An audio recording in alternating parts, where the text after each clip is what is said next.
স্কুলে স্কুলে এখন পুজোর ছুটির আমেজ।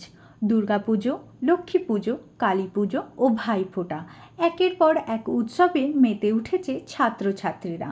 তবে উৎসব শেষে স্কুল খুললেই শুরু হবে পরীক্ষার প্রস্তুতি। সাধারণত ডিসেম্বরের মাঝামাঝি থেকেই পরীক্ষা শুরু হয়, তাই এখন থেকেই পড়াশোনার অভ্যেস ফেরানো জরুরি।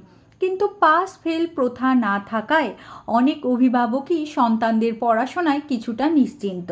ফলে এই দীর্ঘ ছুটিতে পড়াশোনায় ঢিলেমি দেখা দেয়।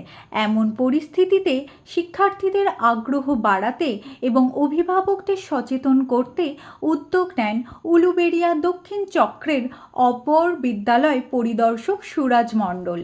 তিনি হাটগাছা ১ নম্বর গ্রাম পঞ্চায়েতের অন্তর্গত বারমং রাজপুর প্রাথমিক বিদ্যালয় পরিদর্শনে আসেন। বিদ্যালয়ের প্রধান শিক্ষক রাজদূত সামন্তের উদ্যোগে শিক্ষক শিক্ষিকা, শিক্ষার্থী এবং অভিভাবকরা যথাসময়ে উপস্থিত হন।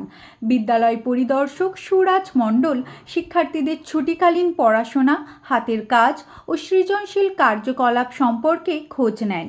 পাশাপাশি তিনি বিদ্যালয়ের ভেষজ উদ্যান, ফলের বাগান ও বিভিন্ন প্রজাতির প্রায় ১৫০টি গাছের ছুটিকালীন পরিচর্যা সম্পর্কেও শিক্ষকদের কাছ থেকে জানতে চান এবং শিক্ষার্থীদের কাছেও গাছগুলির গুণাগুণ ও পরিচয় সম্পর্কে তাদের জ্ঞান যাচাই করেন।